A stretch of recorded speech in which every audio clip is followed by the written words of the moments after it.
के और ना जाने कितने जन छल डाले इसी भांति। भक्तो भगवान भी है छलिया जन्म के।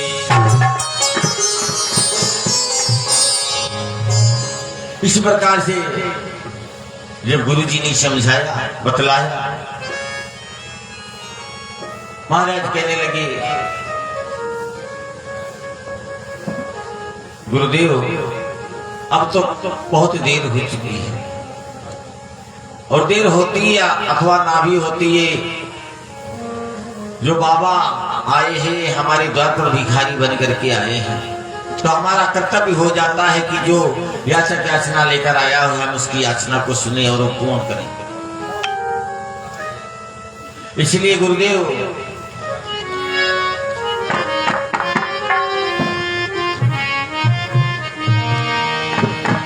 चाहे ये विष बिहारी हो या विष भिखारी आए हो,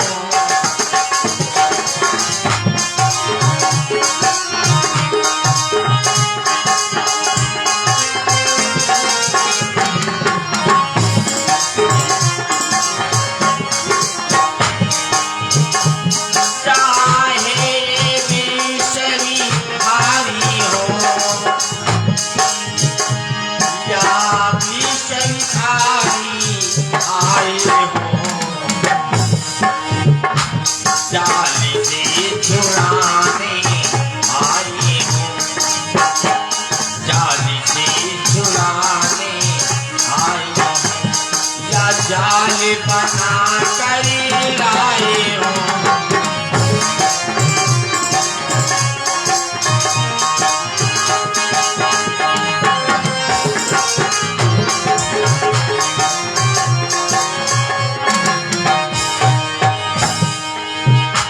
ये कैसे हैं कोई भी है, ये चुप है या भगवान है,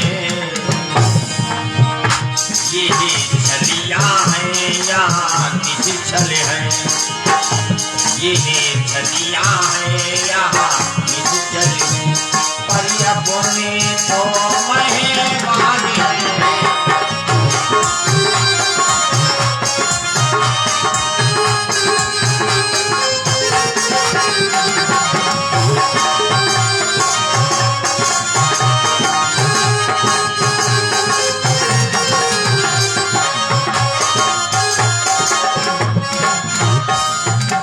इसलिए गुरुदेव हमने मन से संकल्प कर दिया है, आप वाणी से संकल्प करके यह दान भी करवा दिया। शुक्राचार्य जी विचार करते हैं कि ये अपने ये राजा है ना, इसलिए मन में मतवाला हो करके ये इस बात को नहीं समझ रहा है कि अभी थोड़ी देर पश्चात ये भिखारी बन जाएगा। शुक्राचार्य जी विचार करते हैं जब यह भिखारी बन जाएगा तो संसार वाले इसे कुछ नहीं कहेंगे, संसार यही कहेगा कि गुरु शुक्राचार्य जी वहां पर थे, उपस्थित रहे। उसी समय छलिया विष्णु आए और चेले को छल करके चले गए। गुरु शुक्राचार्य जी वहां पर थे पर वे कुछ ना करते। ऐसा विचार करके गुरु शुक्राचार्य जी ने अपना छोटा सा स्वरूप बना लिया और छोटा सा स्वरूप बना करके गुरु जी करवे की टोटी में जाकर के छिप जाते हैं, बैठ जाते हैं।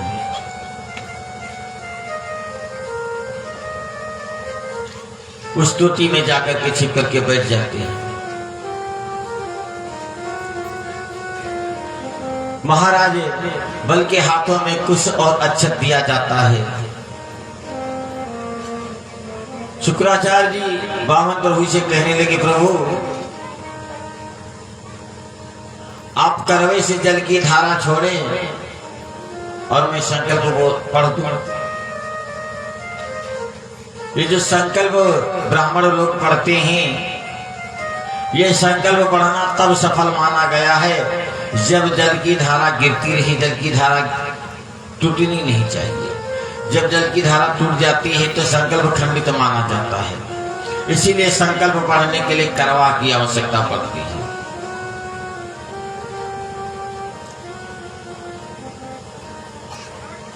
और शुक्राचार्य ने यह विचार किया था कि जब जल की धारा में रोक करके बैठ जाऊंगा करवे की टोटी में, संकल्प पढ़ूंगा, जल की धारा गिराई जाएगी, नहीं गिरेगी तो संकल्प खंडित हो जाएगा, फिर दान नहीं होगा।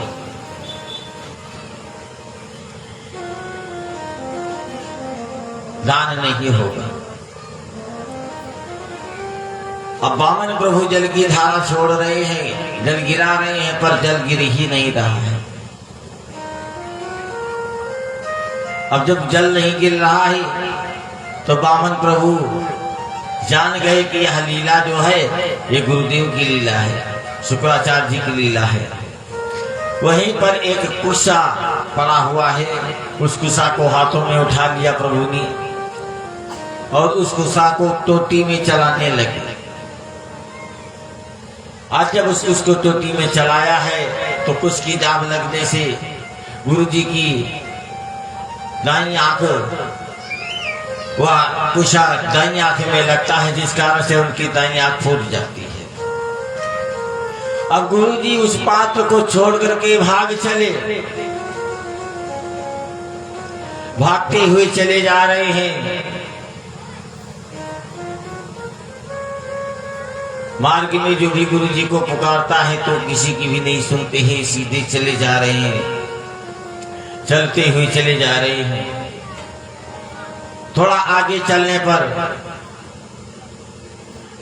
नारद बाबा मिलते हैं मार्ग में। नारद बाबा से जब मुलाकात हुई तो नारद बाबा ने जब गुरु जी को देखा तो वहीं से पुकार करके कहने लगे, गुरु जी राम रामा, राम रामा, गुरु जी राम रामा। इतना सुनते ही गुरु जी जल भन गए। कहने लगे, ओ नारद, भुइया भवानी खाए तुम्हारे राम रामा का, तुम्हारे राम रामा ने ही हमारी आंखों को फोड़ दिया है। हमारी आंखों को बर्बाद कर दिया है तुम्हारे राम रामा ने ही। नारद बाबा कहने लगे, गुरुजी क्या कहा, तुम काना?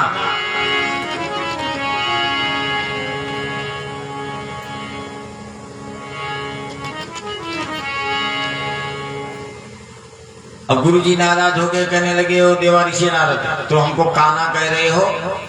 कहा, गुरुजी हम तुमको काना नहीं कह रहे, हम कह रहे हैं तुम काना। कहा, फिर हमको काना कह रहे हो? कहा, नहीं गुरुजी हम ये नहीं कह रहे हैं, हम तुमको काना नहीं कह रहे हैं, जरा शब्दों को समझिए, हम कह रहे हैं तुम काना। गुरुजी कहने लगे, देवाऋषि नारद, आप अजीब मजाक कर रहे हैं, हमको बार बार काना कह रहे हैं और बतला रहे हैं तुम काना।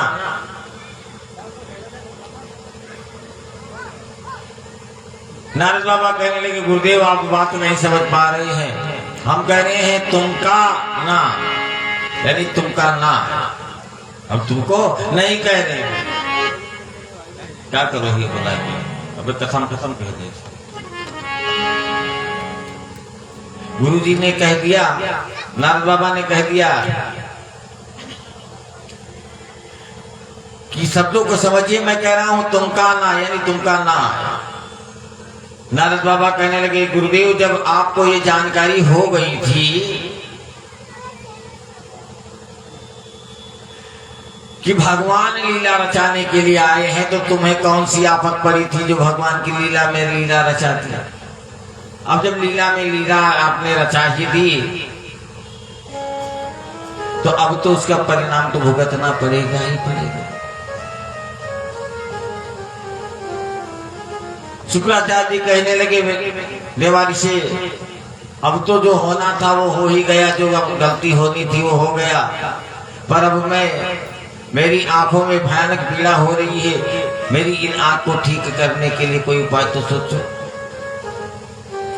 अब गुरु जी को लेकर के नारद बाबा वैद्यराज अश्विनी कुमार के पास में आते हैं। वैद्यराज अश्विनी कुमार इनका इलाज करते हैं। शुक्राचार्य जी रेवती में अंधे हुए थे और रोहिणी में चंगे हुए थे।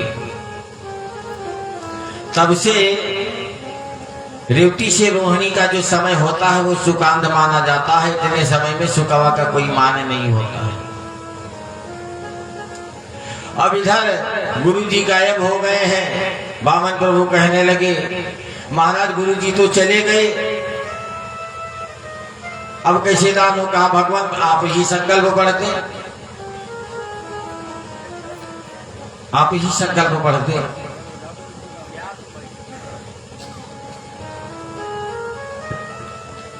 वामन प्रभु ने अक्षत और कुशा दिया और हरिओम तत्सत करा दिया, दान हो गया। अब वामन प्रभु कहने लगे, महाराज बतलाइए मैं अपनी 3.5 पग भूमि कहाँ पर नाप लूं? राजा बल कहता है, भगवान आप चाहें तो यही इसी यज्ञशाला में नाप लें, चाहे तो मेरे राजभवन में नाप लें, या मेरी राज्य में जहां कहीं भी आप चाहें वहां पर अपनी 3.5 पग भूमि नाप लें। इतना कहते ही वामन प्रभु अपनी छवि बढ़ाने लगते हैं।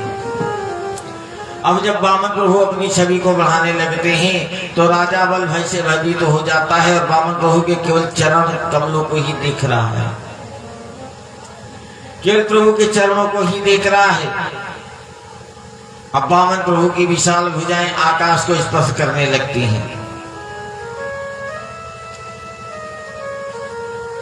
वामन प्रभु का मुकुट ब्रह्मांड को चीर करके वैकुंठ को स्पर्श कर रहा है।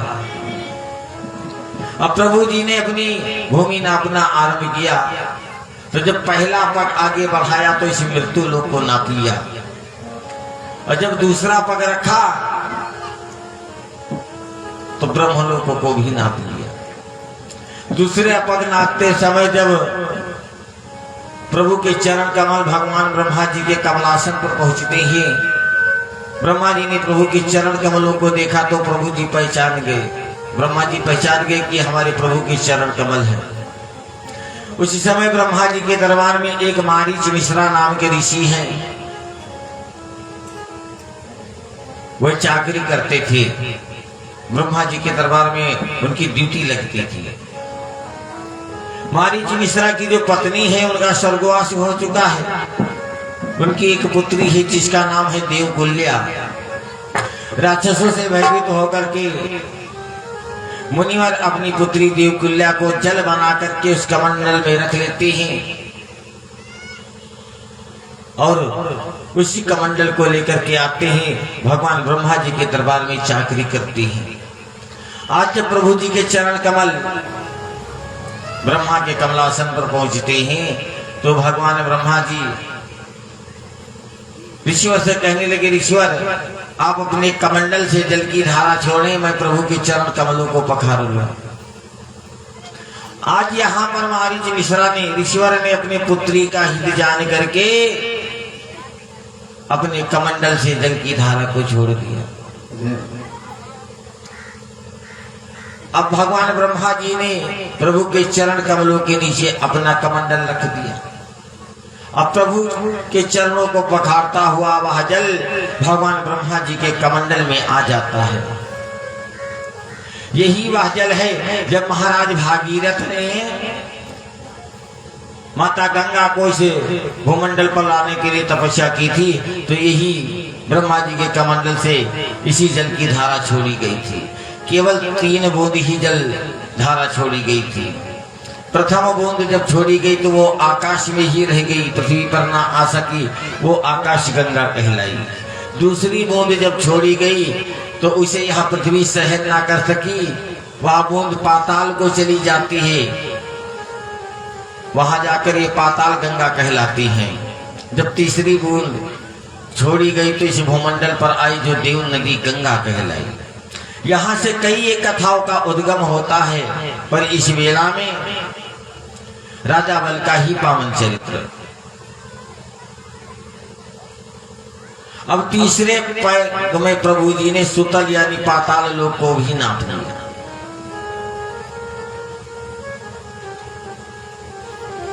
अब जब पाताल लोक को ही नाप लिया,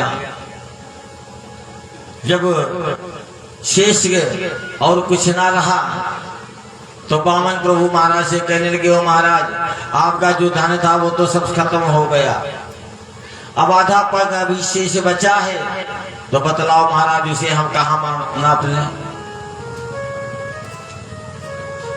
ये कहा गया है मुसीबतें कितनी भी बड़ी क्यों ना आ जाएं, पर यदि आपका मन परमात्मा के चरणों में है तो हर समय प्रभु जी कहीं ना कहीं से आपकी मदद कर ही दिया करते हैं।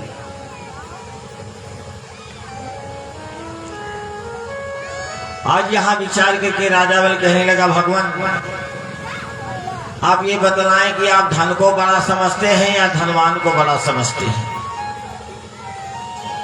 राजा बल के ऐसे प्रश्नों को चुन करके प्रभु जी कहने लगे, महाराज धन और धनी में वैसे रिश्तेदारी होती है जैसे मालिक और नौकर में होती है। जैसे नौकर का कोई अस्तित्व नहीं होता है, आधी रात पछिलाला कब छोड़ करके चला जाए, उसी प्रकार से धन का भी कोई अस्तित्व नहीं होता कि कब चला जाए। धन जाने के कई मार्ग हो सकते हैं, चोर लोग भी ले जा सकते हैं, घर का कोई व्यक्ति बीमार हो जाए तो डॉक्टर के यहाँ भी जा सकता है, झगड़ा हो जाए तो अदालत भी पहुंच जाएगा, कोर्ट भी पहुंच जाएगा, कई एक माध्यम है धन जाने के। प्रभु जी कहने लगे, महाराज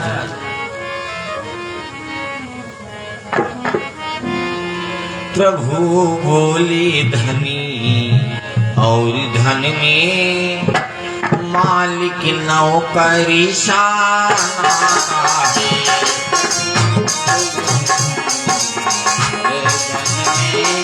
मालिक नौकरी शाना है।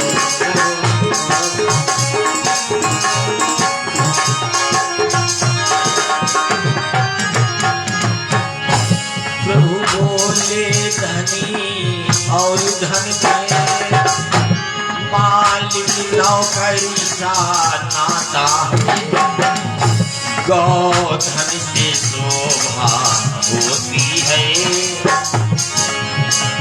गौधन से शोभा होती है, पर बड़ा धनी कहलाता है।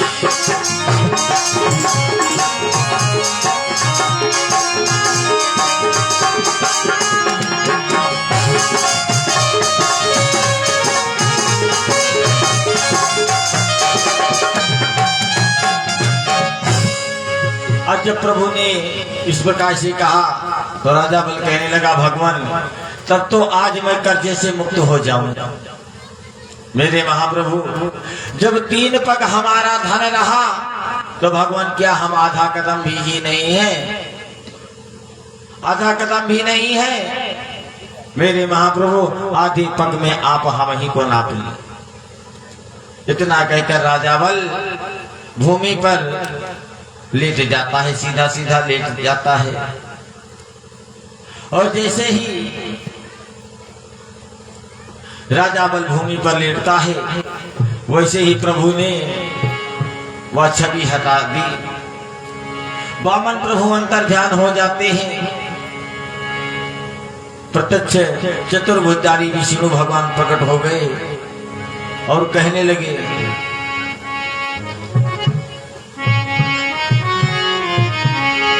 बोले की शक्ति तेरी राजन देख लीला और देखनी है।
प्रभु जी कहने लगे महाराज मैं तो इसी भाव का भूखा था, इसीलिए तो भिखारी बनकर आया था आपके द्वार पर।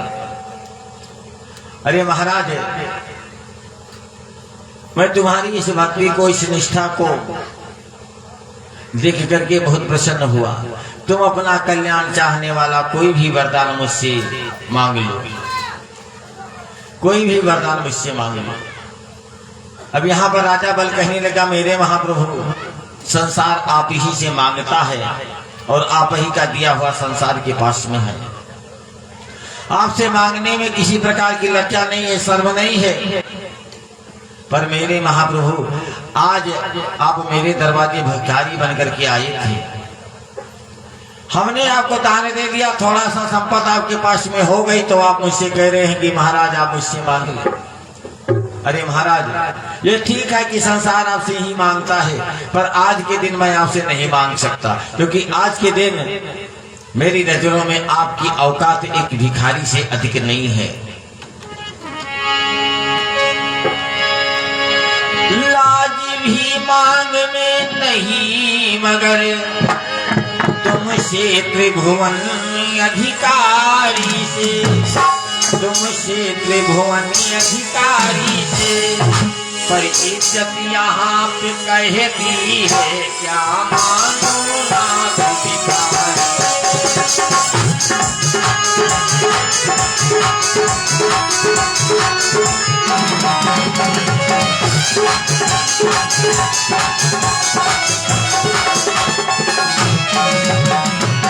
इसलिए समझिए यही मांग के लिए मत ललचाओ, अगर देना चाहो दया धाम तो बिन मांगे ही दे जाओ।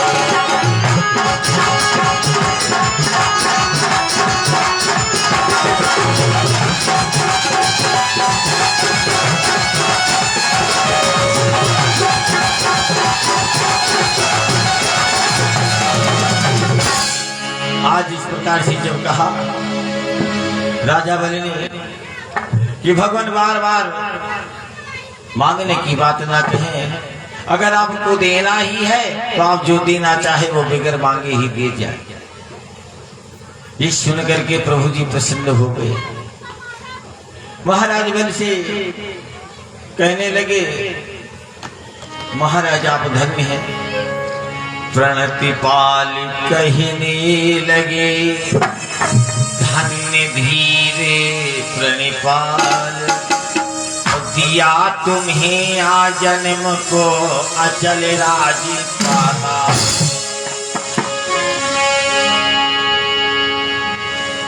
पाताल लोक का राजा बना दिया और अजर तथा अमर कर दिया राजा बल को। साथ ही प्रभु जी ने एक वरदान और दिया।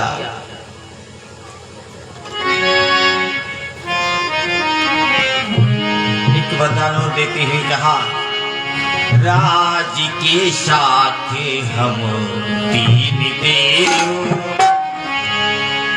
राज के साथ हम तीन देव तेरी रक्षा अपनाएंगे।